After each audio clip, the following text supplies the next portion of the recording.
উদ্ধৱক সেইকাৰণে কৈছে যে তুমি দুখ নকৰিবা। তোমাৰ দুখ দেখি মোৰ হৃদয়ো দগ্ধ হৈছে সখী। তুমি দুখ কৰিব পৰাকৈ মই তোমাক একো নিদিয়াকৈ এৰি থৈ নাযাওঁ। তোমাৰ দুখ কৰিবলগীয়া একো নাই, মই সমস্ত তোমাক দি থৈ যাম। কিয় দিম? তোমাক মই এনেকেই ভাল পাওঁ। তুমি মোৰ ইমান প্ৰিয়, ইমান সুহৃদ, তোমাক মই ভাষাৰে বুজাই দিব নোৱাৰো। তথাপি কওঁ, ব্ৰহ্মাহৰ হলায়ুধ লক্ষ্মী প্ৰিয় জায়া, পৰম সুন্দৰ ইটো দেখা মোৰ কায়া। হবাতো অধিক তুমি মোৰ প্ৰিয়তম, নাহি আন বান্ধৱ উদ্ধৱ তুমি হম। সি মোৰ প্ৰাণৰ সখা উদ্ধৱ, তোমাৰ সমান সুহৃদ প্ৰিয় বান্ধৱ মোৰ কোনো নাই। সৃষ্টিকৰ ব্ৰহ্মাক তুমি জানা, সংহাৰকাৰী ৰুদ্ৰক তুমি জানা, আৰু মোৰ অতি সুহৃদ প্ৰিয় ভাতৃ হলায়ুধ বলোৰাম মোৰ নিজৰ দাদা, তেওঁকো তুমি জানা, যাৰ অনন্ত নাগৰ ৰূপত মই শয়ন কৰোঁ। মোৰ দাদা বলোৰামে অনন্ত নাগ ৰূপে আছে, তেওঁ ফনাতে মই শয়ন কৰোঁ, তেওঁ কোলাতেই মই শয়ন কৰোঁ। সেইজন মোৰ প্ৰিয় দাদা বলোৰাম, তেওঁক তুমি জানা। আৰু জগত মাতা লক্ষ্মী, যাৰ কৃপাৰ কাৰণে সকলোৱে সেই মহালক্ষ্মীক নিৰন্তৰ পূজা অৰ্চনা কৰে। জগত মাতা লক্ষ্মীকো তুমি জানা। আৰু কি জানা? আৰু জনাৰ প্ৰভু মোৰ নাই প্ৰয়োজন, এই বুলি উদ্ধৱে যেতিয়া ক'লে, নহয় সখা, আৰু জনাটো তোমাৰ আছে প্ৰয়োজন। যে যিটো দেহ চাবৰ কাৰণে, যিটো দেহ দৰ্শন পাবৰ কাৰণে যুগ যুগান্তৰ ব্ৰহ্মঋষি, ৰাজৰ্ষি, দেৱঋষিকে আদি কৰি মহা ভক্তসকলে জীৱনৰ ব্ৰত হিচাপে গ্ৰহণ কৰে। সেই সুন্দৰ লাৱণ্য দেহটো তোমাৰ লগত সৰ্বক্ষণে আছে, তুমি তাক সৰ্বক্ষণে দেখিছা। সেই দেহৰ লগত তুমি নিজক সংপৃক্ত কৰাই জীৱনৰ সৰ্বস্ব মোৰ চৰণত অৰ্পণ কৰিছা। এই লাৱণ্য দেহটোতকৈ তুমি মোৰ প্ৰিয়। 5টা বিশেষ বস্তুতকৈ ভকতক ভগৱন্তই বেছি ভাল পায়। সৃষ্টিকৰ ব্ৰহ্মা, সংহাৰকাৰী ৰুদ্ৰ, ভগৱন্তৰ সুহৃদ জ্যেষ্ঠ ভাতৃ বলোৰাম, জগত মাতা লক্ষ্মী, আনহে নালাগে নিজৰ দেহটোতকৈ ভগৱন্তই ভকতক ভাল। সেইকাৰণে কৈছে, ব্ৰহ্মাহৰ হলায়ুধ লক্ষ্মী প্ৰিয় জায়া, পৰম সুন্দৰ দেখাই তুমুৰ কায়া। হবাতো অধিক তুমি মোৰ প্ৰিয়তম, নাহি বান্ধৱ উদ্ধৱ তুমি হম। সি উদ্ধৱ, তুমি মোৰ এনে এজন প্ৰপন্ন ভক্ত, গতিকে তুমি মই এই সংসাৰ ত্যাগ কৰি যাম বুলি তুমি দুখ নকৰিবা। যেতিয়াই তুমি মোৰ চৰণত কায় বাক্য মন সমৰ্পণ কৰি সুদৃঢ় বিশ্বাস, অল্প বিশ্বাসত কিন্তু নাপাবা, দৃঢ়ৰো দৃঢ় সুদৃঢ় বিশ্বাসে যেতিয়া মোৰ চৰণত ধৰিবা আৰু মোৰ চৰণ হৃদয়ত ধাৰণ কৰি তুমি জগত প্ৰৱৰ্তি ফুৰিবা, তোমাৰ কতো অকল্যাণ হ'ব নোৱাৰে। এই জীৱনতেই তুমি মুক্ত, বেলেগকৈ তুমি জীৱন ধৰিব নালাগে। সেইকাৰণে নৰদেহতেই জীৱৰ মুক্তি হ'ব, বেলেগ দেহ ধাৰণ কৰি জীৱৰ কেতিয়াও মুক্তি নহয়। গতিকে কলিযুগ ভাৰতবৰ্ষত নৰতনু পায় আৰু কৃষ্ণ নাম সমৃদ্ধ অমৃত পায়। আমি যদি তৰি যাব নোৱাৰো তেতিয়াহ'লে আমাতকৈ আৰু দুৰ্ভাগ্যৱান এই সংসাৰত কোনো নাই বুলি সিদ্ধান্ত দিছে সেইকাৰণে কৈছে আজি লোৱা সংকল্পত যদি কিবা কাৰণত ঘৰত গৈ ৰাতি শুই থাকোঁতে প্ৰাণবায়ু গ'লগে সেইজনৰ অকল্যাণ নাই সেইজন তৰিব খালি সংকল্পটো লাগিব সুদৃঢ়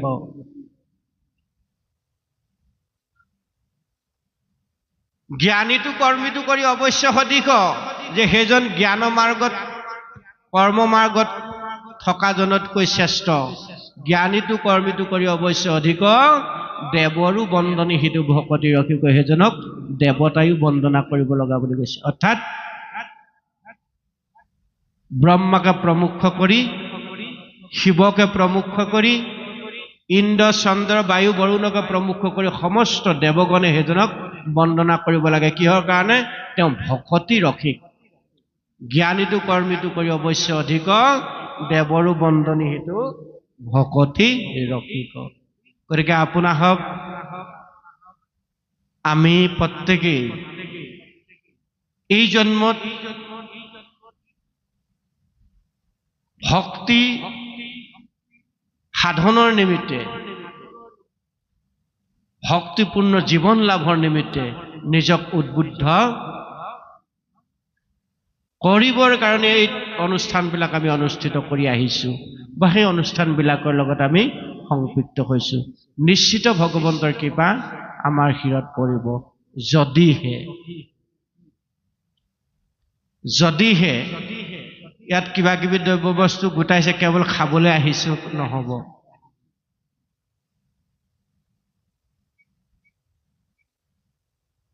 দ্ৰব্য বস্তু গোটাইছে খাবলৈ আহিছোঁ মৃত্যুৰ কুটুম বাই ভনী আমি লগ হৈছোঁ অনুষ্ঠান ভাগ পাতি তাত বেলেগ কথাখিনি পাতি সময় নষ্ট কৰিম বুলি আহিছোঁ নহ'ব এই ইয়াত স্থানলৈ আহি যদি আমি আগৰ দৰে ঘৰত থাকোঁতে যিবোৰ বিষয়ৰ কথা পাতোঁ সেইবোৰতে যদি মগ্ন হৈছোঁ তেতিয়াহ'লে হিতে কিন্তু বিপৰীত হ'ব মনত ৰাখিব হিতে বিপৰীত হ'ব সেইকাৰণে ঈশ্বৰৰ কথা পতা জেগাত অন্য কথা আমি এৰিব লাগিব কাৰণ জীৱনৰ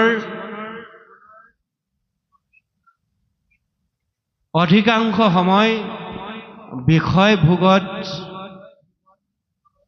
আমি পাৰ কৰিছোঁ এই তিনিটা দিন অন্তত আমি পাইছোঁ ঈশ্বৰ সেৱা ভকত সেৱা নিজক সমৰ্পণ কৰাৰ সুযোগ এই অনুষ্ঠানটিৰ উদযাপন সমিতি আমাক প্ৰদান কৰিছে অন্তত আমাৰ নিজৰ লগতে উঠি অহা প্ৰজন্মৰ যাতে এটা সঠিক দিশৰ আমি সন্ধান দি থৈ যাব পাৰোঁ আমি সকলোৱে একেলগে ভগৱন্তৰ ওচৰত তাকেই প্ৰাৰ্থনা কৰিব লাগে নমাগো সুখ ভোগ নলাগে মুকুতি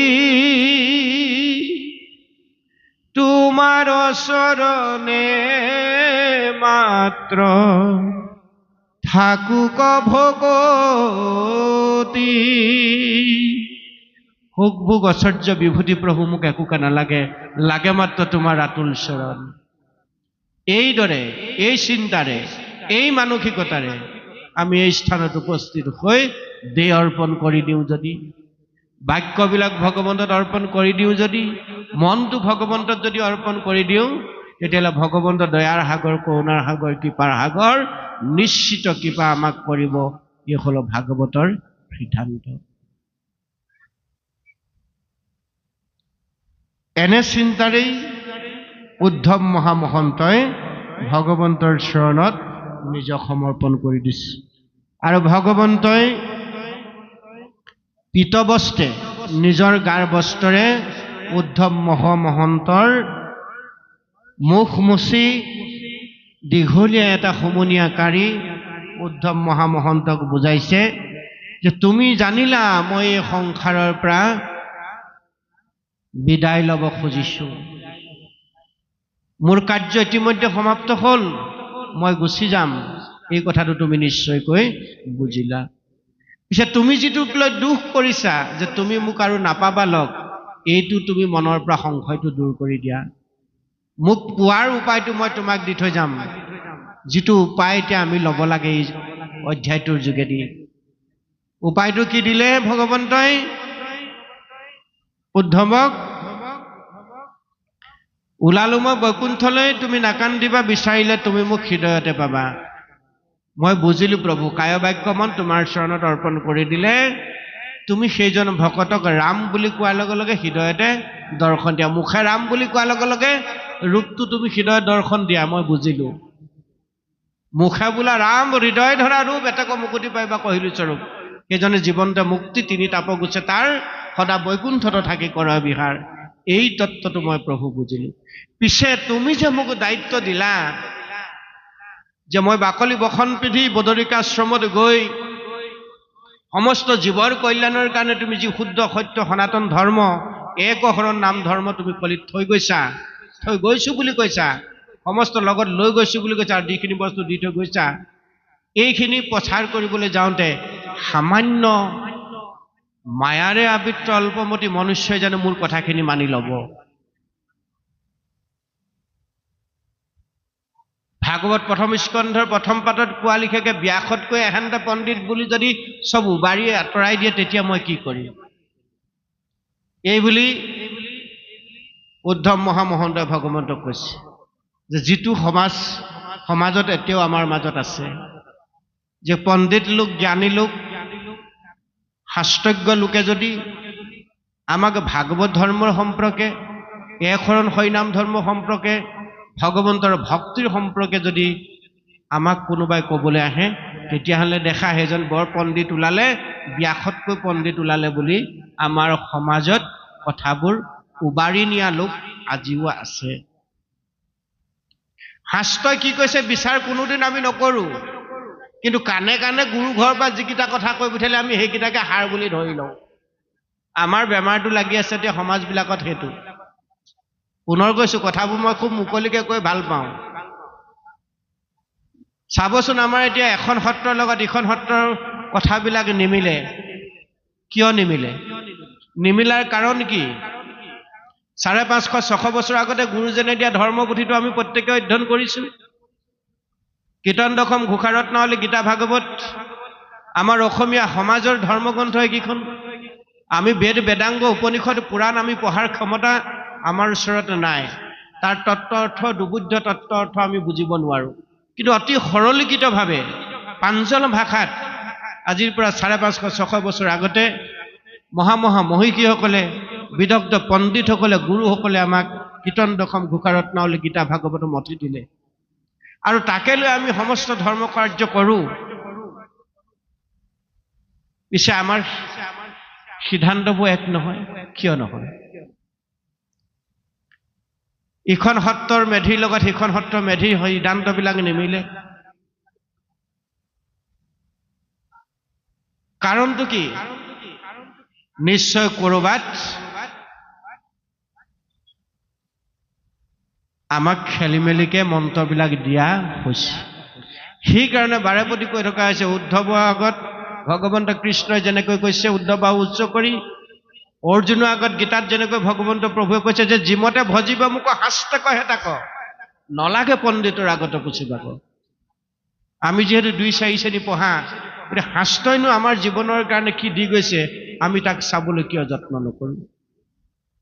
আমাৰ মাজত BSc বিক্ৰম, MPhil কৰা লোকো আছে, বহু উচ্চ শিক্ষিত ডিগ্ৰীধাৰী লোক আছে। যেতিয়া আমাৰ পিতৃ মাতৃ সংসাৰৰ পৰা গুচি গ'ল, আমাৰ ঘৰত যেতিয়া আমি কিবা কৰ্ম এটা কৰিব লগা হ'ল, তেতিয়া আমি কাৰ ওচৰলৈ যাব লগা হয়? নিৰক্ষৰ লোকসকলৰ ওচৰলৈ।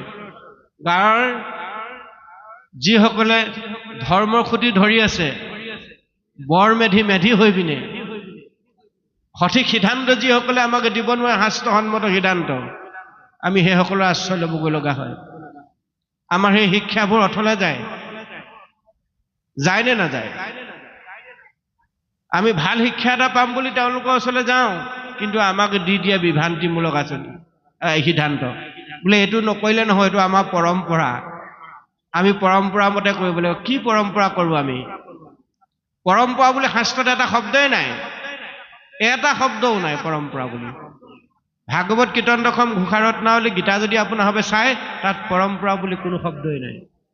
ভাগৱতৰ প্ৰথম পাতত খালি উল্লেখ কৰিছে পূৰ্বপুৰুষৰ আচাৰ। আমি কেইটামান পূৰ্বপুৰুষৰ নীতি পালন কৰোঁ, কাৰণ আমাৰ দেউতাহঁতে পালন কৰি আহিছে।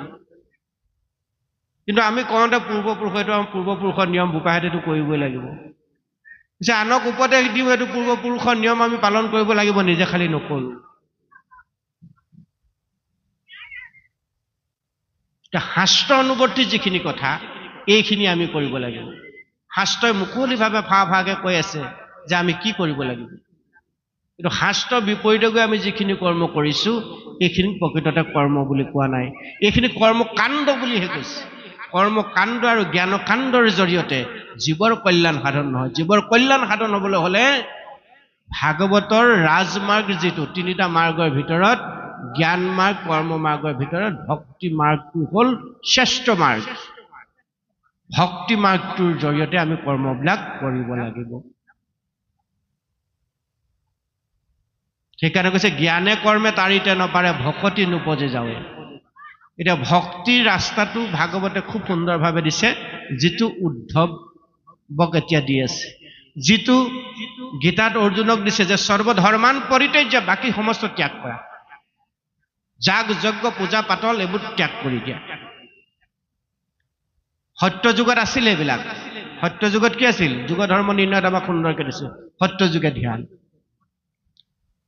তেতা যুগ আছিল। তেতা যুগত কি আছিল? তেতাত শ্ৰীৰামচন্দ্ৰৰ যুগটোত কি আছিল? তেতা যুগে যজ্ঞ। তেতিয়া যজ্ঞ কৰিবই লাগিব। দ্বাপৰত আছিল কৃষ্ণ অৱতাৰ, যি কৃষ্ণৰ কথা আমি আলাপ আলোচনা কৰি আছো। দ্বাপৰত আছিল পূজা। সকলো কৰ্মৰ মূল কাৰ্যই আছিল পূজা। দ্বাপৰ যুগত আছিল পূজা। কিন্তু কলিত সত্য যুগে ধ্যান, তেতা যুগে যজ্ঞ, দ্বাপৰ যুগত পূজা।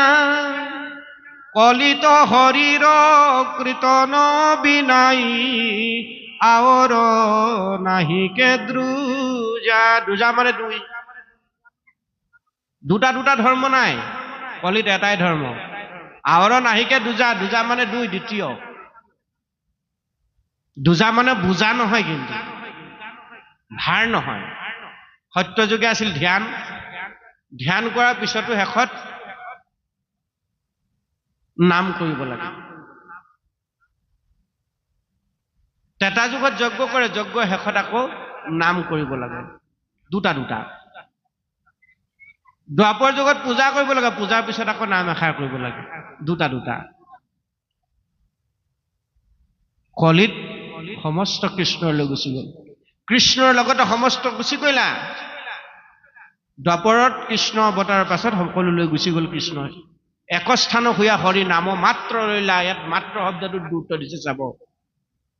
একমাত্ৰ হৰি নাম থৈ গ'ল। সেইকাৰণে নামত সমস্ত পুণ্য পাই, এতেকে জানি হবে ফুৰা হৰি গুণ গায়। কৃষ্ণৰ লগতে সমস্ত ধৰ্ম গুচি গ'লা, একস্থান হোৱা হৰি নাম মাত্ৰ ৰৈলা। এতেকে নামতে সমস্ত পুণ্য পাই, জানি হবে ফুৰা হৰি গুণ গায়। যিটো আমাক অতি সৰলীকৃতভাৱে দিলে, য'ত টকা পইচাৰ অধিক খৰচ নাই, য'ত শ্ৰমৰ কথা নাই। এই কথাবোৰ কোনোবাই আমাক বুজাই দিব লাগিব জানো? আৰু যি বুজাই দিয়ে তাকো সঠিকভাৱে বুজাই নিদি যদি আমাক খেলি মেলিকে দিয়ে, তেতিয়াহ'লে গুৰুজনে ভবা কিৰাত কছাৰী খাচু গাৰু মিৰি যৱন কংক গোৱাল অসম মুলুক ধুবা তুৰুক কুবা চম্বলেশ্বৰ চান্দাল আৰু নানা জাতি কৃষ্ণ সেৱকৰ সংগত প্ৰবৃত্ত হয়, যি বৰ অসমীয়া জাতি গঠনৰ কথা আমাক কৈ থৈ গ'ল। সেইখন সমাজ আমি ক'ত বিচাৰি পাম? গতিকে যিকেইটা জাতি উপজাতি আমাৰ মাজত আছে, তাকো আমাৰ এতিয়া আমাৰ মাজৰ পৰা ভাগ হৈ আঁতৰি গৈছে।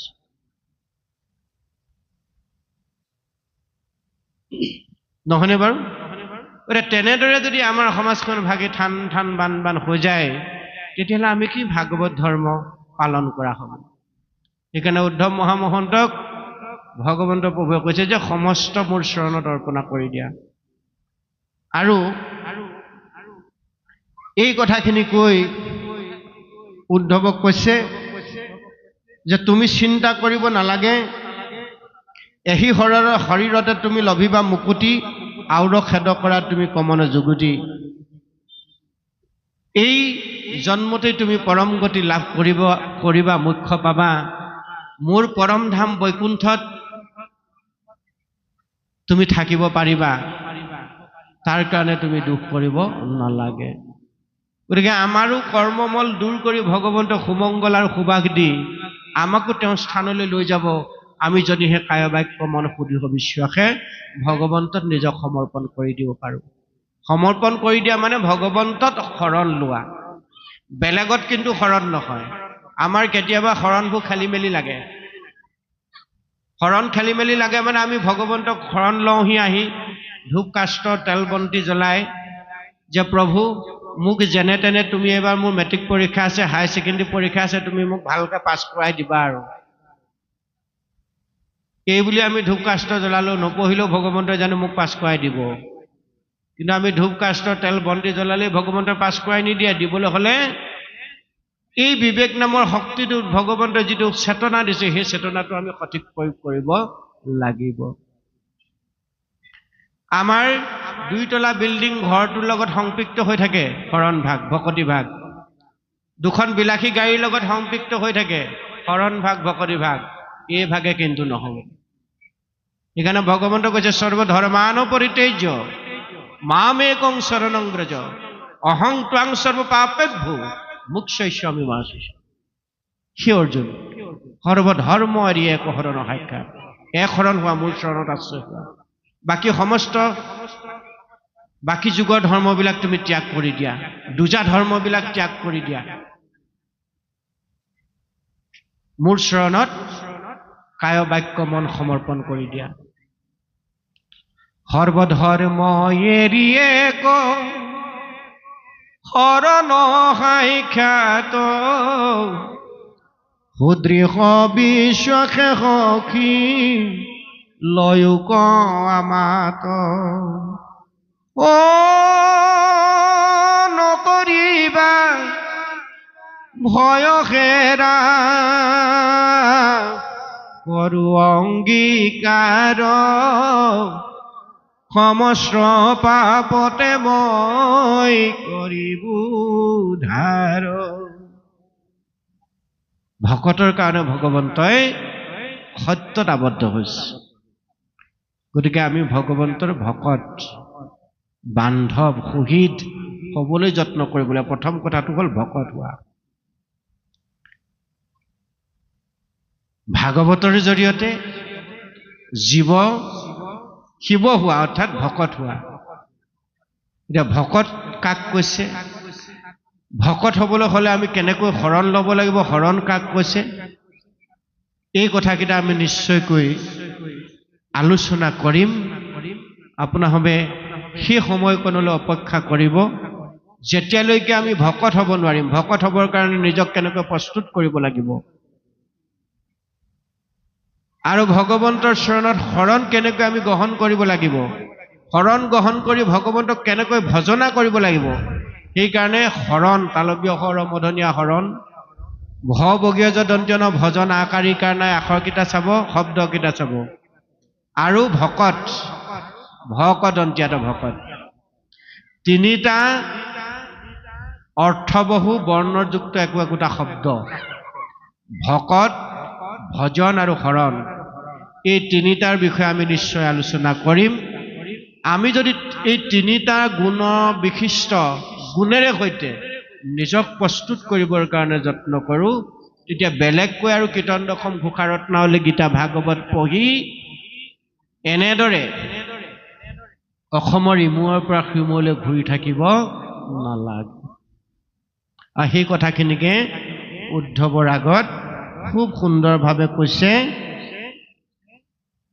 যে হে প্ৰভু, তুমি মোক মোৰ পৰৱৰ্তী জীৱনটো মই কেনেকৈ আগবঢ়াই নিব লাগিব, অন্তত তুমি যিহেতু মোক এনেদৰে ভাল পাওঁ বুলি ক'লাই যে মই পৰৱৰ্তী জীৱনটো য'ত তোমাৰ শুদ্ধ সনাতন ধৰ্ম প্ৰচাৰ আৰু প্ৰসাৰত ব্ৰতী হ'ম, এইসকলে যদি মানি নলয় তেতিয়াহ'লে মইনো কেনেকৈ মোৰ জীৱনৰ যিটো প্ৰকৃত ব্ৰত তাক পালন কৰি তোমাৰ ওচৰলৈ যাব পাৰিম, তাৰ এটা উপায় মোক দিয়া। তেতিয়া ভগৱন্ত প্ৰভুৱে উদ্ধৱ মহামহন্তক কৈছে যে মই এই দেহটো ত্যাগ কৰাৰ পিছত মোৰ আত্মা যদিও মহাবৈকুণ্ঠলৈ যাব, তাত মই স্থায়ীভাৱে নাথাকো, পুনৰ আহি মই পৰম ভকতজনৰ হৃদয়ত নিবাস কৰিম, যাৰ হৃদয় ভক্তিৰে পৰিপূৰ্ণ হৈ থাকিব, যাৰ মন ভক্তিৰে পৰিপূৰ্ণ হৈ থাকিব, যাৰ মনৰ লগত, যাৰ হৃদয়ৰ লগত সত্য, শৌচ, ক্ষমা, দয়া, পৰোপকাৰ, জ্ঞান আৰু বৈৰাগ্য প্ৰতি মুহূৰ্ততে উদ্বেলিত হৈ থাকিব, সেইখন হৃদয়ৰ লগত, সেইটো মনৰ লগত মই সৰ্বক্ষণে থাকিম। আৰু যাৰ লগত কাম, ক্ৰোধ, লোভ, মোহ, মদ, মাৎসৰ্য, ঈৰ্ষা পৰিপূৰ্ণ হৈ থাকিব, সেইসকলৰ হৃদয়ৰ পৰা মই বিদূৰত থাকিম। সেইসকলৰ কৰ্ণপথে মই সততে হৃদয়ত প্ৰৱেশ নকৰিম। দূৰতো বিদূৰ সন্ততাৰ, সেইসকলৰ হৃদয়ত থাকিও মই বিদূৰত থাকিম। যদি কেনেবাকৈ সাধনালব্ধভাৱে তেওঁলোকে মোক হৃদয়লৈ আনিব পাৰে, তাৰ উপায়টো মই তোমাক দি থৈ যাম। এইবুলি উদ্ধৱ মহামহন্তক পৰম ভক্তি তত্ত্ব জ্ঞান ভগৱন্তই প্ৰদান কৰিছে। আৰু কৈছে তিৰোধায় প্ৰবিষ্ট হম, মই তিৰোধাই কৰিম, প্ৰস্থান কৰিম, পুনৰ প্ৰবিষ্ট হম, প্ৰৱেশ কৰিম ক'ত? এই যে আমাৰ অল্পমতি মায়া আবদ্ধ লোকসকল তৰিব পৰা উপায়টো ভগৱন্তই দি থৈ গ'ল। তিৰোধায় প্ৰবিষ্ট হম ভাগৱত অৰ্ণৱম, মই ভাগৱত গ্ৰন্থৰ মাজত পুনৰ প্ৰৱেশ কৰিম। সেইকাৰণে আমি ভাগৱতৰ আশ্ৰয় হ'ব লাগে। আমি হৈছো সেইকাৰণে যে ভগৱন্ত ক'ত আছে বুলি কৈছে? আমাৰ হৃদয়ৰ পৰা বিদূৰত আছে, কাৰণ আমাৰ মায়াৰে আবৃত্ত হৃদয়। অলপতে খং উঠে, অলপতে ঈৰ্ষা আহে, আনৰ ভালটো আমি সহ্য কৰিব নোৱাৰো, আনৰ দুখত দুখী হ'ব নোৱাৰো, আনৰ উন্নতি হোৱাটো আমি মনেৰে কামনা কৰিব নোৱাৰো। কিহৰ কাৰণে? মায়াৰে আমাক আমনি কৰি থাকে। কলুষিত মন, কলুষিত হৃদয়, কাম, ক্ৰোধ, লোভ, মোহ, মদ, মাৎসৰ্যৰে ভৰপূৰ হৈ আছে আমাৰ হৃদয়খন। গতিকে এই হৃদয়ৰ পৰা এইখিনি নাইকিয়া কৰিব একমাত্ৰ উপায়টো হ'ল ভাগৱত কথা শ্ৰৱণ কীৰ্তন। গতিকে সেই ভাগৱত কথা শ্ৰৱণ কীৰ্তনৰ কাৰণে আমি আহিছো, মনৰ পৰা মায়াবিলাক দূৰ কৰি, অসূয়া অপ্ৰীতিবিলাক দূৰ কৰি, মন ভক্তিৰে পৰিপূৰ্ণ কৰিবৰ কাৰণে, হৃদয়খন ভক্তিৰে উদ্বেলিত কৰিবৰ কাৰণে। এই সুবিধাটো আমাক আজিৰ এই নিমাইজানবাসী সমূহ আদৰণীয় সমিতিৰ সভাপতি সম্পাদককে প্ৰমুখ কৰি ভক্তপ্ৰাণ বৈষ্ণৱে দিছে। গতিকে এই 3টা দিনত আমি যাতে মনৰ কলুষতা দূৰ কৰি হৃদয়খন ভক্তিৰে পৰিপূৰ্ণ কৰি ভগৱান বস্তুক আমি যাতে হৃদয়ত ধাৰণ কৰিব পাৰোঁ, দূৰত বিদূৰ হোৱা ভগৱন্তক যাতে আমি হৃদয়ত লাভ কৰিব পাৰোঁ, এই যিটো সুবিধা আমাক প্ৰদান কৰিলে, এইটো কিন্তু আমি অক্ষত কৰি ৰাখিব লাগিব। তাৰ কাৰণে আমি এই 3 দিন অহোপুৰুষাৰ্থ কৰিছো, নিজৰ গাঁঠিধন খৰচ কৰিছো, অমূল্য সময় খৰচ কৰিছো, ৰাতি টোপনি ক্ষতি কৰিছো, শাৰীৰিক পৰিশ্ৰম কৰিছো। ইয়াৰ পৰা আমাৰ পৰৱৰ্তী জীৱন নিশ্চিত উপকৃত হ'ব লাগিব। এইটো কিন্তু এই 3 দিন কৰি থলেই নহ'ব। এই 3 দিনৰ পৰা আমি ইয়াক সদায় পালন কৰিবৰ কাৰণে ইয়াৰ পৰা আমি আমাৰ বস্তুটো, মূল বস্তুটো আমি লৈ যাব লাগিব। সেইকাৰণে তিৰোধায় প্ৰবিষ্ট হম ভাগৱত অৰ্ণৱম, ভাগৱত অৰ্ণৱ মানে সাগৰ, এই ভাগৱত সমুদ্ৰৰ মাজত মোৰ আত্মা থাকিব। তেনে বাগ্ময় মূৰ্তি, এই বাগ্ময় মূৰ্তি মোৰ কথাৰ মূৰ্তি, অমৃতময় মূৰ্তি, অমৃত ৰস সমৃদ্ধ এই ভাগৱত গ্ৰন্থ যাৰাসকলে শ্ৰদ্ধাৰে শ্ৰৱণ কৰে, শ্ৰৱণ কৰে, শুনে, সেৱনাত সেৱা কৰে, পাঠাত পাঠ কৰে, দৰ্শনাত দৰ্শন কৰে, ইয়াত খালি শ্ৰদ্ধা জড়িত হৈ থাকিব লাগিব। শ্ৰদ্ধাৰে শ্ৰৱণাত সেৱনাত পাঠাত দৰ্শনাত পাপ নাচিনি সেইসকলৰ পাপবিলাক নাশ হ'ব। পাপ যেতিয়া নাশ হ'ব জীৱ পুণ্যৱান হ'ব। পুণ্যৱানে জীৱই ভক্তিৰ টোপোলাটো হৃদয়ত ধাৰণ কৰি জীৱনটো সুন্দৰৰ পৰা সুন্দৰলৈ আগবঢ়াই লৈ যাব পাৰিব। এইটো হ'ল ভাগৱতৰ ৰাজমাৰ্গ। এই মাৰ্গটো পাবৰ কাৰণে, এই ৰাস্তাটো ল'বৰ কাৰণে আমি সকলোৱে অহোপুৰুষাৰ্থ কৰি ইয়াত সমবেত হৈছোঁ।